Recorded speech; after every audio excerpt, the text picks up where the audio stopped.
Hello and welcome to the Writing Girls. My name is Laura Burton and I'm here with Emily CHILDS and we're going to have our very first interview. I'm super excited to have you here. Welcome, Emily. Hi. Thank you. So we are going to talk about all things writing and publishing, and I'm super excited to get into it. But first, we like to do a little bit of an update, what's going on in our writing lives. So I'll give you a really quick update with me. I am due to hand in a manuscript in like 10 days, and I'm only 6,000 words in. So pretty much all of my time right now is spent procrastinating. Writing. It's been writing. I don't know about you, Emily, but when a manuscript is due, like I seem to flip between procrastinate and like I'll do 10,000 words in a day. Yeah, that's like where I am right now. Really? So what are you up to at the moment? Well, so I have a release for my sweet romance coming on the 19th, and it's actually uploaded I was like, wait, I'm not panicking. So that's amazing. It's uploaded early, but no, I have a fantasy that I was supposed to have been able to be done today so I can read through it and then send to my editor tomorrow. Oh man, how close are you? 10,000 words to go. Oh man. And then you have to read through it all. Yeah, because it's all a hodgepodge right now. It's like, it doesn't make sense right now. Oh my gosh. Okay. Well, again, thank you so much for your time. Yeah. We're going to keep this nice and snappy. Keep it to the good stuff. I'm so excited to have you on board and draw out all of the information from you. Like tell us all your secrets. No, I don't know. I personally have been really inspired to see you. I've actually been stalking you back when you were just doing sweet romance. And it was because my cover designer does your sweet romance covers, right? And she would sing your praises. Shout out to Lara Winter at Winter Designs. Love your work. And she was always like, oh, Emily's so great. Emily's wonderful. And I saw you were doing well with your sweet romance. And then your dark fantasy pen name came out and it was like, boom. So tell us about your writing experience and your publishing experience. Like what happened? Well, so my fantasy pen name is LJ Andrews, and maybe I should be more secretive about that, but I'm not. So that was my first pen name. I didn't write under my real name until end of 2020. So I first published in 2016 under LJ Andrews, and it was just a weird book. My backlist was something. Have you unpublished anything? Oh yeah. I've only kept one old series pre-corona, like pre-COVID. So the rest are all unpublished. So I did that. I didn't make any money for years and years and years. And so I took a step back to reevaluate LJ Andrews because it was very, very YA, which is nothing wrong with that. It's just I read different types of books, and so I was like, I kind of want to write what I'm reading, but I wasn't making any money. I was in fact losing a lot. Oh no. So I took a step back in about end of 2019, and I had a small press who wanted to buy a sweet romance I had written under my real name. And so I was like, you know what, I'm just gonna do that. And so I focused on that, and then that sweet romance publisher went out of business when Corona hit. So I bought the rights back, and I was like, all right, I'm going to publish a sweet romance, and maybe that's where I'll find my groove. So I did, and even that first series under Emily is like kind of doesn't really fit the romance formula a little bit, but it did okay. And then I decided I was also at the same time working on the darker fairy tale retellings of LJ Andrews. And I'm like, I'm just going to write how I want to write. And I'm not going to be nervous about what people will think of me or whatever. And then so I published the first redone LJ. I think it was a good 3 years after I had published the last LJ book. So there was a huge gap. I probably lost like a lot of my fan base that I had worked to build up. But that's okay because Mhm. they probably didn't like my newer stuff anyways. And so I had to rebuild that pen name. Mhm. So, and then I did that. And yeah, you're right. It took about 2 months, but then all of a sudden that fantasy series just was like, Yeah. So is this Broken Kingdoms you're referring to? yeah. Yeah. So I Okay. published the first book in October of 2021. Wow. Like a year after. So I'm not looking my dates right. So yeah, that was 2021. I published some sweet romances before that too that blew up. So then my For Love Right. and Rock series Mhm. was the one you're talking about with the covers with Laura. Mhm. She did those. And that took off. Mhm. And so then I finally released LJ again. And both of them kind of were like, whoom. When you say they took off, do you feel like you did anything different to launch Yeah. those books? It's Okay, a so lot different. okay, so what did you do? So, okay, this is where I'm going to have my thoughts organized, and let's see if I can get this out without going off on tangents. Okay. So, for my sweet romance, I had read a lot of romances, and I've read like the Writing Gals like Right to Market book, and we've all heard that term, but Mhm. with romance, I feel like especially it is very formulaic kind of in like what you need to follow. And so Mhm. I was like, I'm just gonna do that. I'm gonna make sure I have the tropes, but I'm gonna add some things with me. Now I write sweet. I do read spicy, but I don't write all the words. So I write sweet romance for that reason, because I didn't know if I could write those scenes in a contemporary romance. Sure. So but I was like, I want to write rock stars. How am I going to do this and make it sweet when they're known Right. for, some Yeah. saucier behavior? So I decided to just add some things that I thought were hard hitting. Like my first book deals with some like addiction and things like that, and some hard life stories. But I think I fit the sweet formula, but then I added some things that kind of went on the edge and that were really important to me. And I feel like readers kind of resonated with that a little bit more. And then Mhm. my next one, the next guy it's the guy who has like severe anxiety and stuff like that. And so it's like, Right.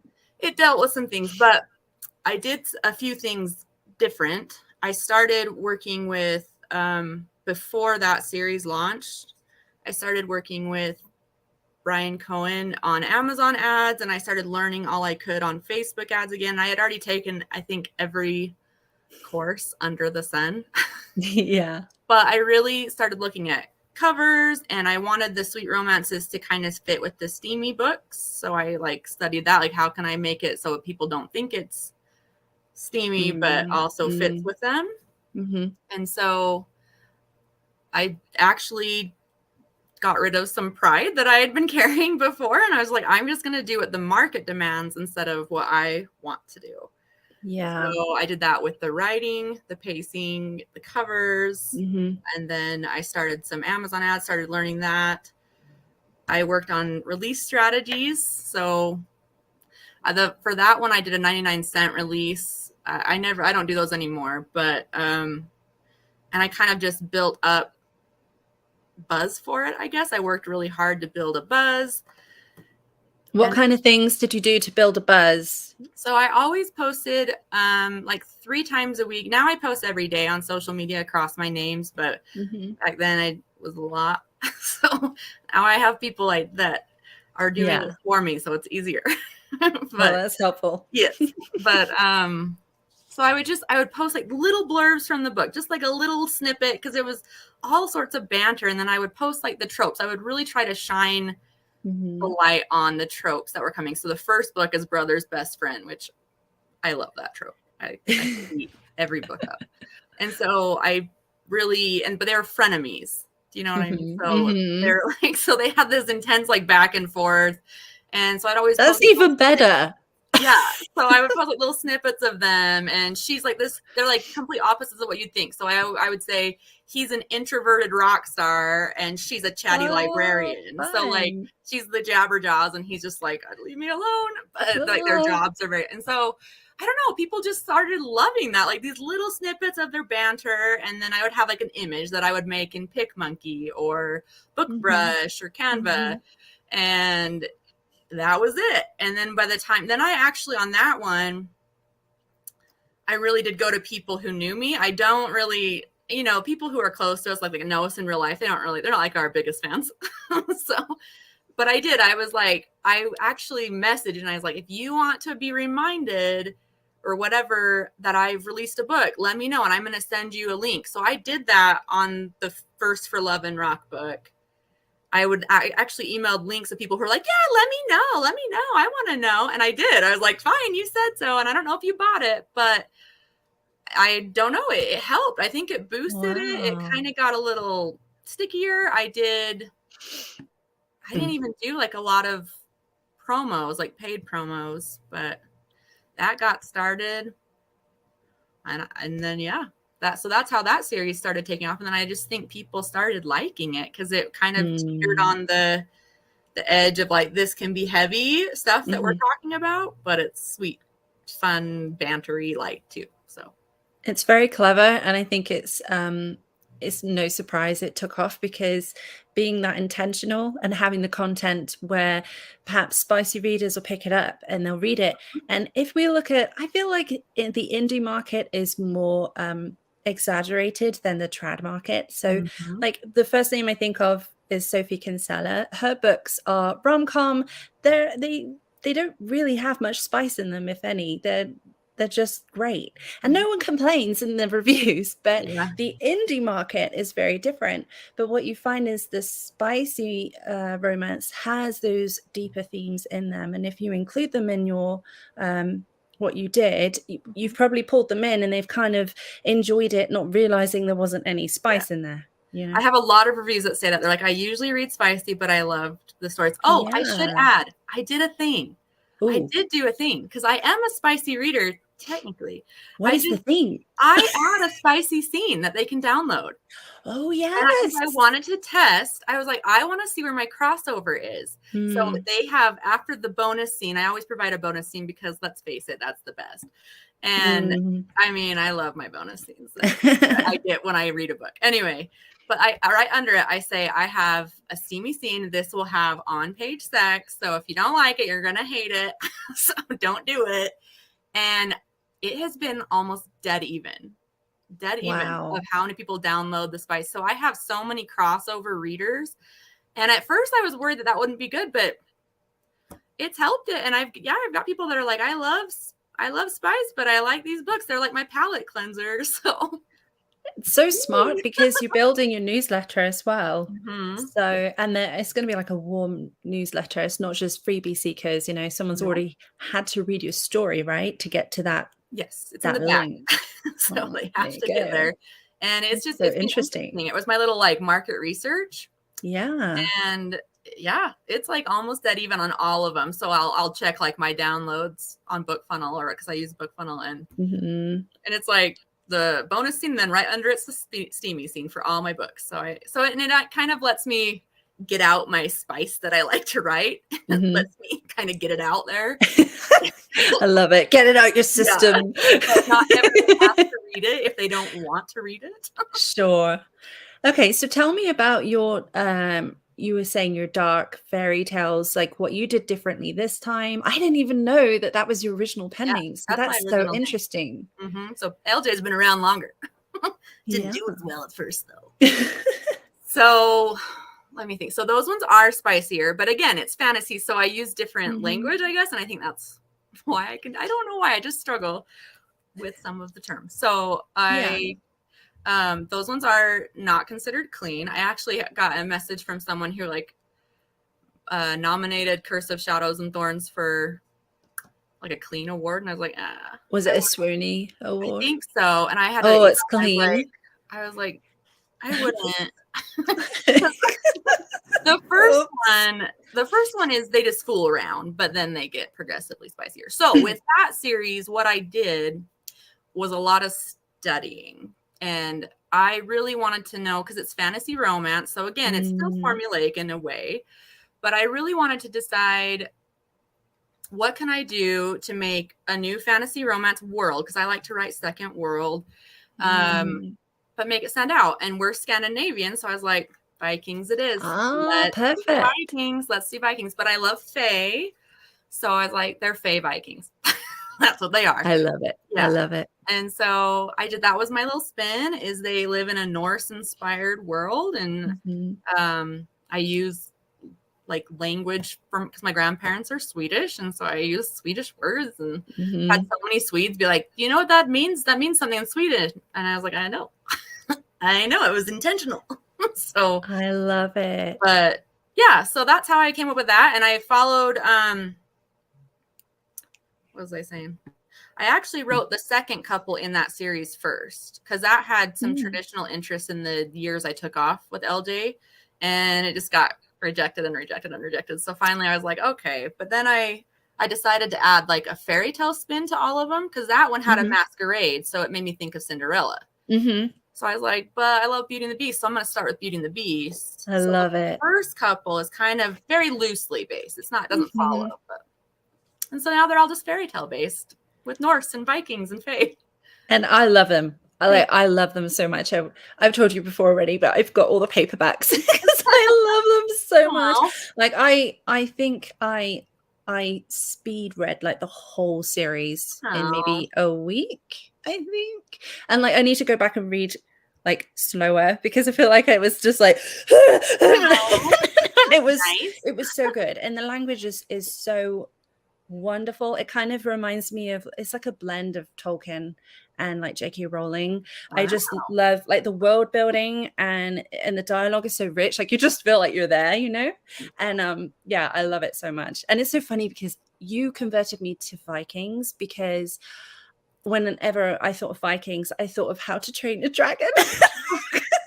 And I was like, not feeling it. And then I'm reading your books and I'm like, I need the next one.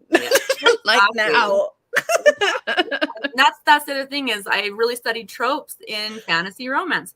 And I've learned through watching other books, reading other books, TikTok, all these places, morally gray, like the more morally gray your guys are and your girls are, the better. So banter is big. I like to have spicy scenes. So you don't have to though, but yeah, I like them. And well, I think you're smart how you do your spicy scenes, because they're very tasteful, and they're not thrown in there for kind of just like because, you know, it's very intentional.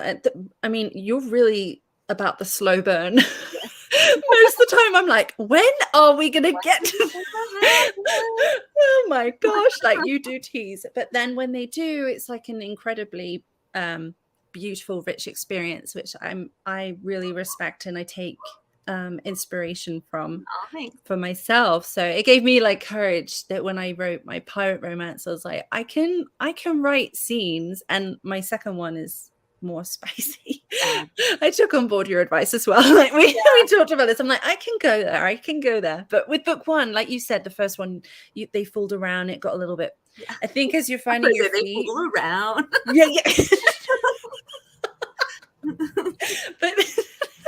but yeah, you I think you find your feet and where your sort of level is.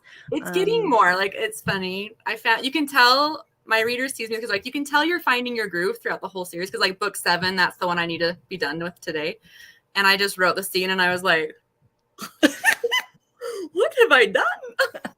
So it's like, you found your groove for the whole thing. I love it. By book 7, I love it. We actually, Jessie Cal and I did that with our fairy tale retelling series, because like book 1, there's like one kiss, and then book 6, it's like we've got bad reviews because they're like, really? Not all bad reviews, just people like, I loved it until the end when like this happened. And we were like, yeah, I'm sorry. It happened. You know, again, he was a morally gray. It was darker, and he's an immortal bounty hunter from the underworld. Of course, he's going to ravish her at the end. And it doesn't even really anything happen. It's just, I think people were a bit shocked because they were like, oh, okay, this is not just a kiss. Well, I've learned to become very involved with my readers and like pull them a lot, and they're all just like more. So I'm like, I think we're good. I love But that. I like on this one, I've been warning, I'm like, everyone has a dark backstory, super, super dark backstory. Just get ready. So I'm like, still like kind of nervous. They're like, bring it on. So it's just like, trust yourself, trust your gut, trust your characters, trust your readers. So Yeah, I want to talk about that real quick, actually, because I've noticed with you, you're very good at engaging with your reader base. And I've noticed you have a Facebook reader group, for example. I'm very intimidated about just like beginning. Like, how was it for you to like begin your group when there's like 2 people? I'm like, how did that happen? It was like my sister and I. So yeah, it was awkward. So okay, I did a little trick because again, I don't like to cross over my pen names often because they're so different. But one of my Christmas romance books, he is an author who has a Netflix series on his book called Wicked Darlings, which is my Facebook group. So since I had a romance readership, I was like, hey, my fantasy little fan group is called Wicked Darlings. If you like fantasy romance, come over. So that's how it kind of started to build. It's a risk because again, I don't really like to cross over much, and I really don't do that much. But that started building. So I had some Emily fans that were like, I like fantasy romance. Over. So that helped it build. But then I always just included it in the back of all my fantasy books. And when it took off, people were just joining. It's still not massive. My author page for LJ Andrews is larger than my fan group. I don't know how many I have at this point. I don't know. It's not huge, but it's very interactive and people are very involved there. The private group that I have, Wicked Darlings. Yeah. And it's a lot of fun because those are the super fans. So I highly recommend it. It's awkward building because you're just like, I'm little. Yes. But you find your super fans. Like they are like, I will buy everything from you. Like I have some that's like, so you're doing special editions? I have all the paperbacks and your hardbacks and your Kindles, but I'm getting those too. Like they're just like, wow. I have people.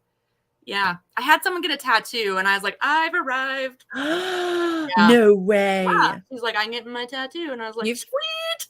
You have made it. Like you've become immortalized on someone, or maybe not because they'll die, but you know what I mean.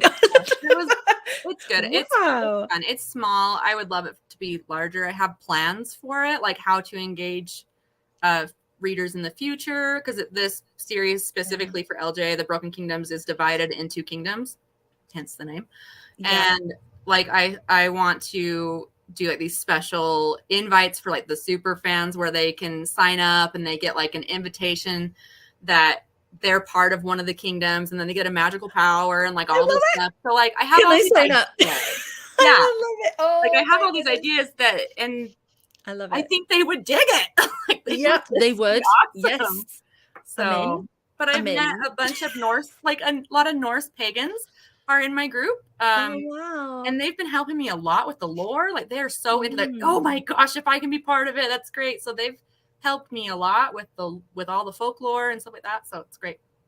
I think that's really amazing because you're bringing people together, and like I see people talking to each other and like they're friends, and I'm like, oh my gosh, you've got this like community. You don't just, and also I notice in your posts you talk to them like they're your friends, like you're friendly with all of them. You know, there's no kind of like superiority, like I am the author and you are my minions. That's the only thing. They do find out my real name. I have had some try to friend me, and I have put rules up about that, like, because I show my kids and stuff on my Facebook. Yeah. I'm cautious about who can be my friend. Yeah, so you're like, I'm super friendly, but you like boundaries too. I think that's healthy for sure. I noticed that you do a lot with TikTok. Do you find that TikTok helps you generate sales? Yeah. Oh, yeah. Okay. Yeah. And even if it doesn't, I think it's an excellent platform to be on, because right now it's being silly. I think I complained to you. I was doing so well, and then all of a sudden it's like boom. So, I think I have learned from TikTok, especially. So even if authors aren't seeing a lot of views, you can learn what readers want in their books from TikTok. So like by watching videos and watching engagement of what readers are saying. So that's how I was like, I really knew how morally gray like people wanted, or like with romance, like what tropes they're just loving. So I think TikTok is a huge Yeah. book community, and you don't need to be super active, but you can learn a lot from it. So I highly recommend everyone hop on and just even see what readers are wanting. Yes, I do too. And that's really great advice, especially for the people who are quite camera shy or just don't want the work of having I to rarely post all show the my time. face. Yeah, I Well, there rarely you show go. my face on TikTok. It That's a doesn't shame. like it. It doesn't like it. It doesn't like my face. It's like, oh no, we got your face Yeah, again. I rarely show it.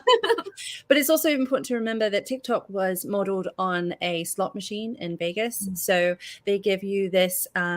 So on the For You page, they give you some, you win some, you lose some.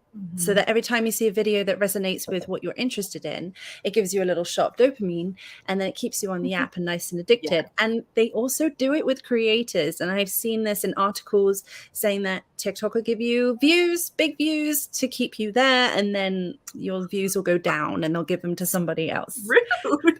So yeah, so there is a little bit, you could be doing everything right and everything that made you viral like 6 weeks ago, and it might not do well now, but it's worth trying again. Like, I download videos and go into snaptic.com and take away I do too. the watermark, and then just try and repost it again like a few weeks later to be like, let's try it again.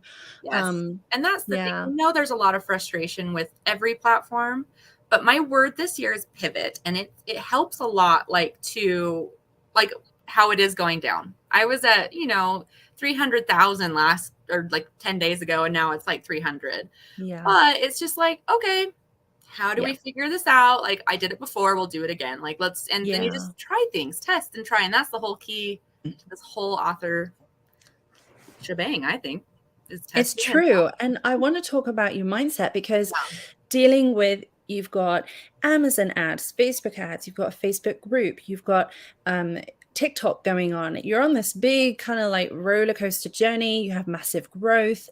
How have you navigated through this process mentally? You said prior to me in the past that you are really big on manifestation, for example. When those things come true, and this has made me a question for me, how do you mentally deal with it? Because recently one of my dreams has come true, and I'm like, it's like freaking out, almost like to the point of self-sabotage. Oh, yeah. Like, I don't deserve this. Yeah. So you can actually search in the writing gals, and you'll see one of my anxiety posts. Oh, where it was right when I started. It was like 2020. It was right after Curse and Shadows and Thorns started doing pretty dang good. Mm-hmm. And I was making money. And I was like, you can see it. I think people told me to go to therapy and some. Oh my God. I was like, I know. But no, it's like it was a total anxiety post. It was, I don't know how long ago it was, but I was just like, what do I do? Do you get nervous like when you have money? Because I'm so afraid to lose it. Yeah. And so it was a thing. So I've changed a lot. I've worked on it. I have worked on that since that post. So what I do is I'm actually pretty strict on my schedule. I have 4 kids, so I do better in the morning. So I am a really early riser, just because I have to be. I still have like a kindergartner and, from teenage to kindergarten. So I wake up pretty early, but I make sure I take care of myself first. So I'll usually go walking, even in the blizzard, and I'll do exercises. And then I do a meditation where I just really focus on what I want. Now, a lot of people kind of get their hackles raised when you say manifesting and like mindset, but that is not to say that I have not worked my tail off. But it gets me in the right mindset, because when I do that, and then if I go check, because I check my sales at a certain time, I don't get on social media until I've done certain things, because I feel like that prepares me now for if there's any trouble. Do you know, does that make sense? Because sometimes you'll go on and be like, oh, my sales aren't doing so awesome today, where before I go into like a coma, basically. So I was just like, I might as well get up. I'm just quitting. So I'm very big on positivity, not over, and like I have negative days for sure, but I have learned that I had a thought about this actually earlier, and I got to get it in my head again. But the reason my word is pivoting is because you don't fail if you keep going. Is kind of, Mhm. does that make sense? Like you won't fail. Yeah. You'll get there eventually. But Yeah. that's the thing, is we really want an instant gratification. We're an instant gratification society. And so I hope people realize that even when it's tough, because I seriously, from 2016 to almost 2020, I lost money, like big Wow. time. And so that's almost 4 years Mhm. of not being successful. I mean, I made money every month, but I spent more. Right.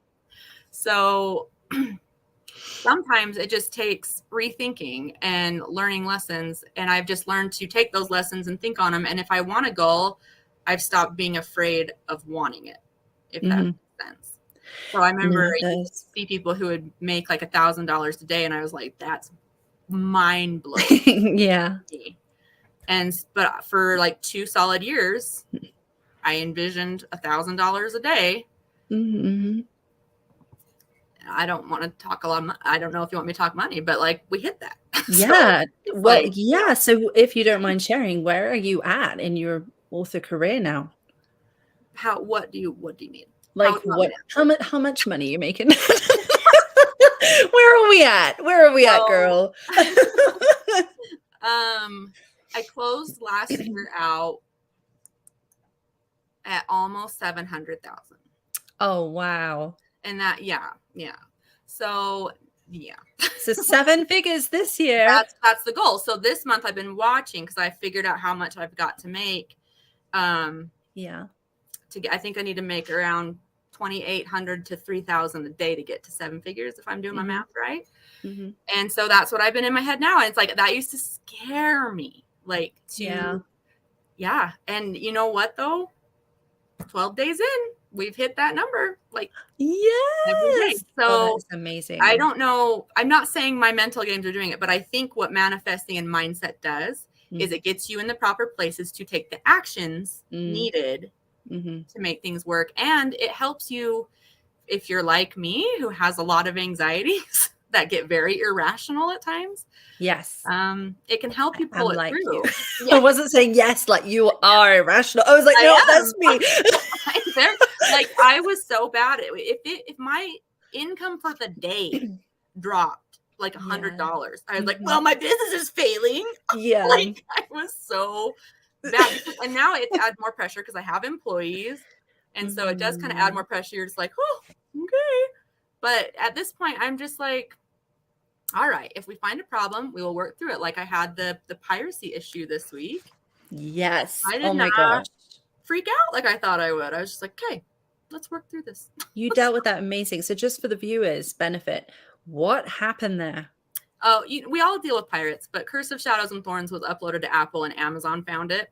So I got the scary emails that were like, yeah, you're either going to be out of Kindle Unlimited or you're going to be out. And I was just like, whew, okay. So, but instantly, instead of like panicking, I like started taking screenshots because I've seen enough account shutdowns where I'm like, I'm screenshotting everything. And I issued the DMC, what are they called? DCMAs? DCMA. DCMAs. I did those. Apple still hasn't responded to me. But then I reached out like instantly to Brian Cohen because all that, like through the Amazon ad class that I took from him, I like kind of I developed a relationship and with them. And so I was just like, just so you know, this is happening. And they were like, we got your back. Oh, it's and I went to readers, went to my fan group. And like I said, I haven't talked to any lawyers or anything. And the readers got it taken down. That is amazing. They went feral. So there's another benefit to growing your reader base and staying in contact. Yeah, they were like, I loved it. And there's one person in my fan group, because I have guilds and like clans. They're like, we're your guild. I love it. So I love that. like that's just a lesson. I was just like, okay, let's think this through. How we're gonna do it. What's the worst that can happen? My account gets shut down. Yeah. All right. Well, what I do if that was the case, and like kind of work through it. So I feel like when you practice mindset, it can help you get to those points instead of last year, I would have been sobbing for 3 days. So, for sure. And not doing anything. I think everything you've talked about with mindset, especially, you've shown how manifesting is not simply wishing, but manifesting is having something to focus on. And I liken it to when you're like steering a ship, you it's I don't know what you call the is it the rudder where it like steers where the ship's gonna. I think it's a rudder. We're gonna say it's a rudder, and then someone in the boat community will be like, "Oh, Laura, I don't know. It's not the wheel because the wheel's connected to anyway. Anyway, shut up, Laura. I'm gonna edit this bit out. But no, I think manifesting is really just having a goal and being able to focus on it so you know where you're going. Because if you keep your eyes closed and you walk, you think you're going in a straight line towards something, but then you might open your eyes and be like, oh, I got that completely wrong. Whereas every day you're focusing on the end goal. So when the sales dip a little bit, you're not shutting off ads and, quitting because you're like, no, because I know that things fluctuate and I'm a big Friends fan. So pivot. I love that. I tried to find it. I have the shirt that says pivot from Friends. No, I love it for this year. And I tried to wear it today because I'm like, I know I'm going to say pivot. I Yes. know I am. And Oh my goodness. I can't find it. I'm sorry. But no, that exactly what you said. Like when things would change last year, I would throw money at things. Like I was like, oh my gosh, it needs more money or something. And like, that's so not what you should do. You shouldn't panic. Yeah. And it was like, now I'm able to step back after practicing like mental mindset and stuff like that.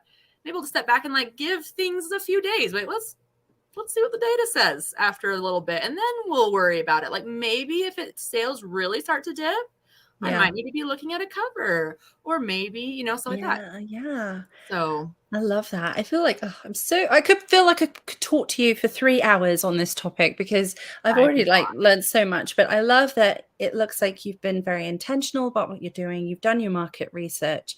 You talked about earlier swallowing your pride and doing what readers want, which I think is key. And then not sweating it when things go wrong, because in this industry, all my life, things change all the time. The goalposts change, or Amazon comes out with a different thing. Like have been all last. Do you remember when ACX used to pay you to give out free codes for audiobooks? Yeah. I was making so much money doing that. I was like, I could sell free audiobooks. Yeah. And then they changed it after I had 3 audiobooks that were processing. And I was expecting to get like a few $1,000s, but because they then changed the rule, that was like a really big hit mentally. Where I was like, okay, gonna have to pivot and actually sell some books that are not free. Yeah. Well, and that's the thing I had to learn a lot, because everything's constantly changing. Like TikTok will change eventually, I'm sure. Amazon changes, Facebook. So I really recommend people build a really strong foundation and be ready for the changes. And not every word of advice. This was another one of my problems before I took a break, was I took every piece of advice and tried it. Everything. I love that. I didn't like use a business mentality at all. It's like, that worked for that person, I'm going to do it. That worked for that person, I'm going to do it. Like, I'm not even lying. Everything. I tried it all. I've tried it all. I love that. And it wasn't until your readers are going to be different. And so it's like, really think about how you want to run your business, what goals you want to have. Because I hear a lot of people that are like, I don't want to make that much because I don't want to. And I was like, that's great. And I can get that, because it can be stressful. And does that make sense what I'm saying? Like it really build your foundation, be ready for changes.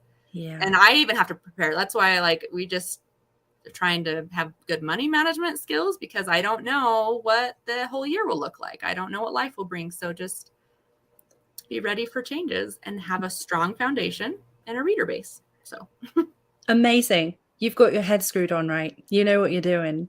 And I love you. I'm a big fan. And I appreciate your time. And this interview has been so much fun. And that's all the time we have at the moment. And we're going to have to love you and leave you guys. Thank you so much for joining us in the podcast today. If you're not already a subscriber, go ahead and click the like button on this video to give us some love and to subscribe. And don't forget to hit that notification bell so that you get notified every time that we go live or upload a video. You do not want to miss out. We've got some amazing interviews coming up. And of course, Michelle and Victorine will be back, and we'll be talking all things writing and publishing. And don't forget, We have a Facebook group that is thriving, full of lots of writers in all varying different levels of their career. And we're ready and waiting to embrace you into our community. If you're not there already, come on in. And we're super excited about 2023. I'm excited to meet with you again, maybe, Emily, and find out that you've made your 7 figures for the year. And I can't wait to read your next book. So get writing. We're going to have to go and get writing now. No. Okay. See you later, everybody. Bye.